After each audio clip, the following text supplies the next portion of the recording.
You can't even handle household chores, so we might as well get a divorce, Tom, he said with a smirk as he entered the hospital room. I was connected to various medical devices, and a girl I didn't recognize stood by his side. Little did Tom know I had assets worth $6 million, and divorce in this situation would be a matter of life and death for a housewife like me. Fine, he has the divorce papers, I thought to myself. I couldn't be with a man who verbally abused his wife in such a state. I reached into my bag, pulled out the divorce papers I always carried with me, and handed them to Tom with a grin. He accepted them. Now I can say goodbye to you. I'll be happy with her, so don't worry, Tom said as he wrapped his arm around the girl, referred to as Catherine Lyon. She sneered at me and said, "Take care, Miss O. You're not Miss anymore." "Take care, ma'am." With those words, the two of them left the hospital room, laughing. But their happiness would only last for now. Alone in the room, I couldn't help but laugh out loud. Today was Friday, so the divorce would be processed on Monday. Oh, I couldn't wait for 3 days from now. My name is Annalie Johnson, a 45-year-old housewife from a regular farm. I didn't have any particular skills, but I was proud of my vast cooking repertoire. My husband, Tom, and I were the same age and had been college classmates. We both came to New York from the countryside, and since we lived alone, I used to cook various dishes for Tom using the vegetables and rice sent from my family. People often said I had captured his heart through his stomach, and I was aware of that. Tom was and still is incapable of doing any household chores. I had been taking care of him since we were dating, and after getting married, I continued to handle all household tasks. Sadly, we were not blessed with children, but we enjoyed our life together as a couple. We both loved to eat, and on Tom's days off, we'd often go on drives for small trips just to enjoy delicious food. When we first got married, Tom was kind. But about 3 years in, he became quite controlling. Well, he never laid a hand on me, but his remarks became curt, and he would often say things that hurt. But I didn't have the energy to fight back, assuming he wouldn't listen anyway. Because I was a full-time housewife, I felt inferior and couldn't stand up to him. Tom joined a renowned company after graduating from university, but he resigned after about 5 years. He quickly found new jobs, but would resign from them after short periods. Because of this, our income was unstable, and we often struggled with our finances. However, at the company he'd been with for the past 2 years, he seemed to get along with his colleagues. I had faint hopes that he might work there for a long time. Then one day, Tom came home earlier than usual. "I'm home. I quit my job." "What again?" I unintentionally voiced my surprise, causing Tom's eyebrows to twitch. In a panic, I stopped cooking and rushed over to him. "I'm sorry. I was just shocked." "Huh, no welcome back greeting, and you're criticizing." "You've become quite audacious," Tom responded sharply. At Tom's words, I stiffened. He was in a very bad mood today, and if I misspoke, it could escalate into something worse. "I'm sorry," I said cautiously. "As long as you understand," he grumbled. My apology had somewhat placated him, and he sat on the sofa, turning on the TV. I quietly placed a beer and a glass on the table. "Do you want dinner or a bath?" I asked. "Food and alcohol," he replied. To avoid upsetting Tom, I played the role of the submissive wife. I once had a strong sense of self, but after 14 years of marriage to Tom since the age of 28, I rarely showed my true self. After eating and drinking to his heart's content, Tom seemed to be in a better mood. He fell asleep on the sofa, snoring loudly. The table was in such disarray that it looked like a child had eaten there. I began cleaning up the fallen beer bottles and food scraps scattered on the floor. This wasn't how I had envisioned my married life. Memories of happier days as a young girl in love revealed my true feelings. I stole a glance at Tom, but he showed no signs of waking. Relief washed over me, but alongside it was a growing sense of dread about continuing this life. Perhaps divorce was a consideration. I started mentally organizing my schedule for the next day, determined to confront the issues I have been avoiding. The following day, while Tom began visiting the employment office and quickly securing another job, I went to the city office and signed divorce papers. I wasn't quite ready to submit them, but I felt having them would be a form of protection. I discreetly stashed the signed divorce papers at the bottom of my frequently used bag. If he were to discover them, who knew what he might say or do? "Hey, where did you wander off to while I was job hunting?" Tom asked upon my return. "I went to the stationery store to buy some reasons." "Look, I thought you might need them," I replied. Tom was unusually thoughtful that day. He initially interrogated me suspiciously, but quickly cheered up. I handed him the resumes I had bought earlier. After receiving them, Tom mentioned that he was going out for drinks with a friend and left. His new job was with a reputable company, offering a solid salary and better benefits than his previous positions. I harbored a secret hope that perhaps, this time, Tom would stick with his new job until retirement.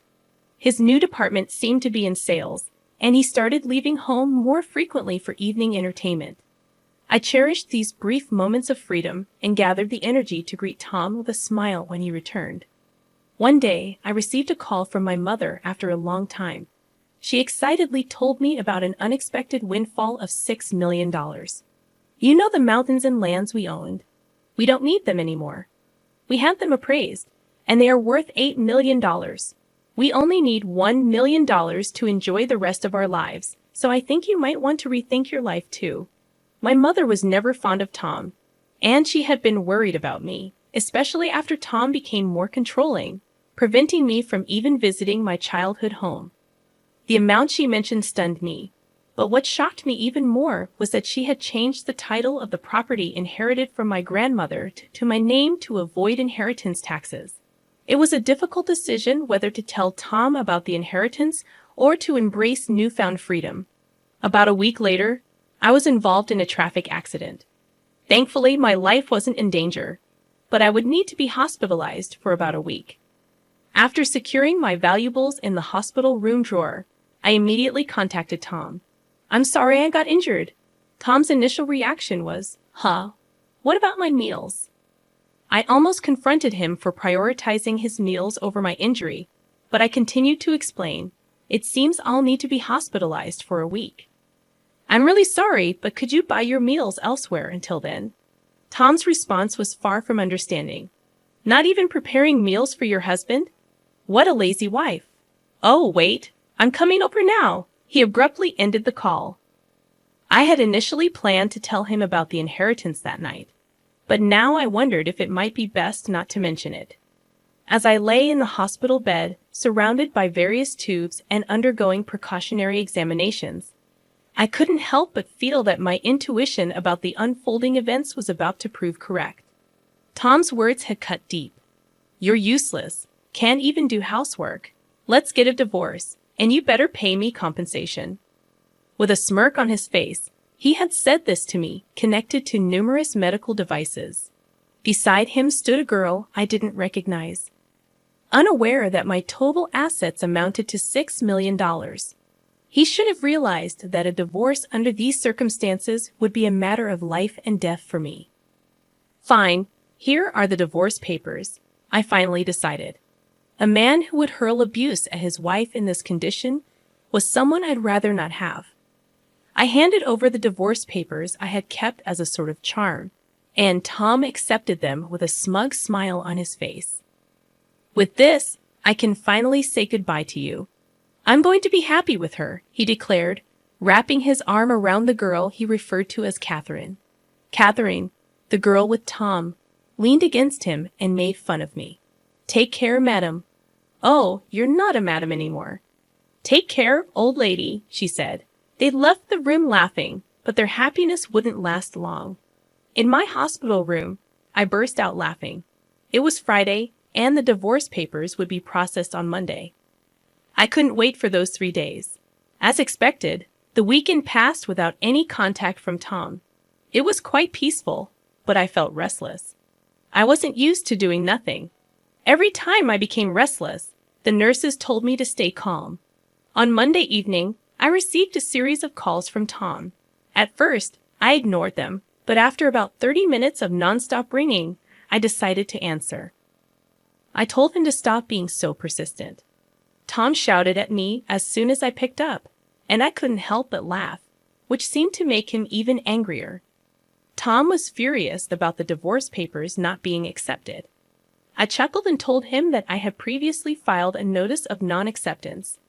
I reminded him of how he used to casually mention getting divorced whenever we had a fight. I thought it wouldn't be a good idea if he filed for divorce on a whim during one of our arguments. Tom was upset but quickly changed his mind. He wanted me to withdraw the non-acceptance immediately. However, I had decided that I wouldn't just do everything he said anymore. I explained that I couldn't do it until I was discharged, and we needed to go through procedures at the municipal office before I could leave the hospital. Tom's selfish demands made me laugh even more. It seemed like he wanted to register his marriage with Catherine, whom he brought on Friday. Tom was panicking, and I asked if her name was Catherine and if she was his mistress. Tom clarified that she was his new wife, and since we weren't divorced yet, she technically was my mistress. I calmly responded to Tom's nonsensical remarks, making him groan. I made the decision to hit him where it hurt the most. I mentioned that he would hear from my lawyer about the division of property, including the trouble this time. I had always taken care of the household chores and had never cheated on him. It was clear that Tom was the responsible party, not me.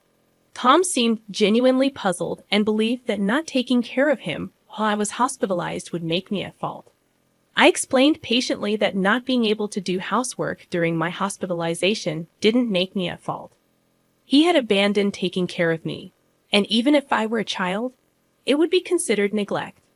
But as an adult, he should be able to take care of himself, so it didn't make me at fault. Tom's logic was baffling, and even a judge would be shocked. Finally, he seemed to understand, but he still believed he was right. He insisted that Catherine was his new wife, and I was no longer of any use to him, so it didn't apply. I pointed out that he was dating her behind my back, which was clearly cheating. Tom still didn't seem to get it, and he believed he was right. I decided to end the conversation and told him to communicate through a lawyer from now on. I hung up the phone without listening to his protests. Tom called multiple times, but I ignored him, and eventually he gave up and fell silent. I was relieved, but the next day brought another headache. The phone kept ringing for 9 o'clock in the morning, and I pressed the call button. Tom complained about not being able to withdraw money from a bank account. If it was a joint account, he should be able to withdraw without any issues. But I remembered the bank cards and passbooks I had left at home and asked Tom if he was trying to access my account. Tom confirmed that he was trying to take money from my account. Tom was furious and continued with his unreasonable arguments. He didn't seem to understand what I had explained the day before. When I was going to be hospitalized for a week, I had called the bank to prevent any withdrawals until I could handle it personally after being discharged. This was to stop Tom, who wasn't careful with money, from using my savings while I was in the hospital. My decision turned out to be the right one. It's not right to try to take money from an ex-wife's account, especially after a divorce. However, Tom didn't see anything wrong with it and asked me to make a withdrawal immediately. I reminded him that we were practically strangers now, and I had no money to give to strangers. Tom was shocked by my resistance since I had never stood up to him like this before. He insisted that I send the money and pay compensation for not doing housework. Unfortunately, it seemed that despite his academic capability when we first met, he lacked common sense after 17 years of marriage. I addressed Tom as if he were a child, explaining that I was no longer his submissive wife, and we would settle the property division through a lawyer. He became angry and threatened to come over right away.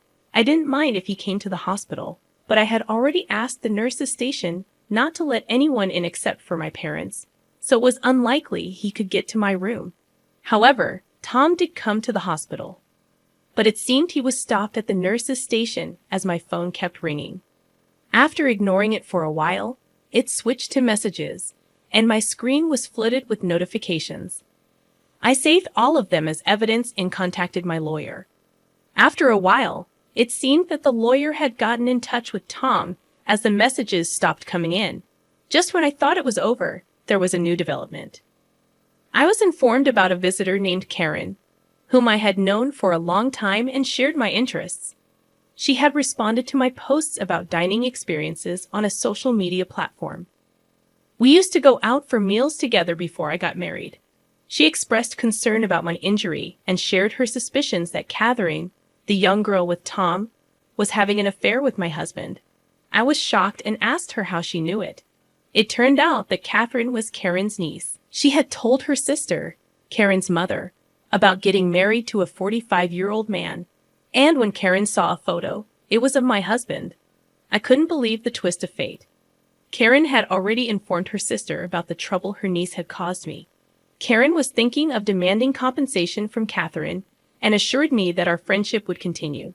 She didn't want to lose a precious friend over the situation. She had scheduled a meeting with them to sort things out. I was grateful for her support and friendship, which had lasted for over 20 years.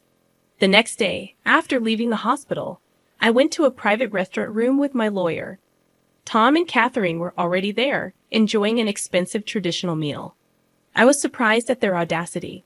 Tom reminded me to bring money and pay for the meal. I decided to stand up for myself and told them to handle the payment themselves. I was there to demand a share of the assets from both of them. Ignoring Tom's rude comments, my lawyer and I took our seats and presented evidence to show that Tom was at fault.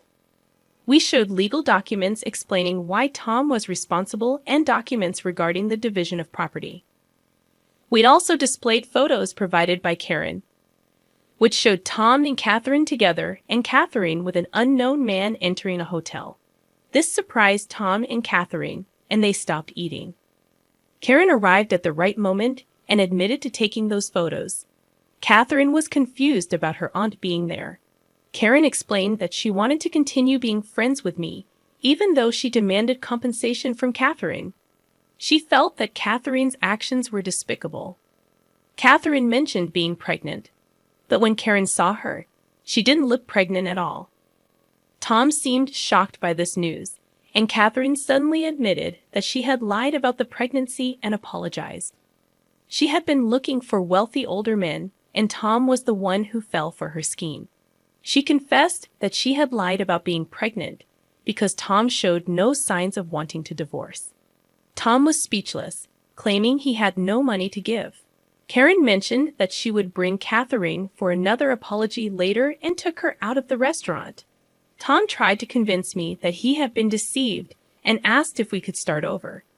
He said I couldn't work since I had always been a housewife. I told him I could live without him and that I'd be filing the divorce papers soon. I revealed that I had around $6 million in personal net worth, so I could live comfortably without working.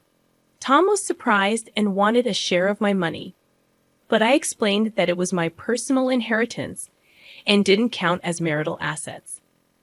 We left, and I filed for divorce, ending our nearly 20-year marriage. Catherine later transferred some money to my account, and her mother made her work to prepare the compensation. Tom was disowned by his in-laws and had to take out a loan to pay me. He lost his job due to being with Catherine at a hotel during work hours and now works multiple construction jobs to repay his debts. I used the money I received for charity and moved to the countryside with the remaining amount. I'm now enjoying a luxurious single life, continuing my relationship with Karen. We plan to stay single and even share a room, go on food tours, and take short trips together. Moving preparations will begin next week, and I'm excited to live life joyfully and true to myself from now on.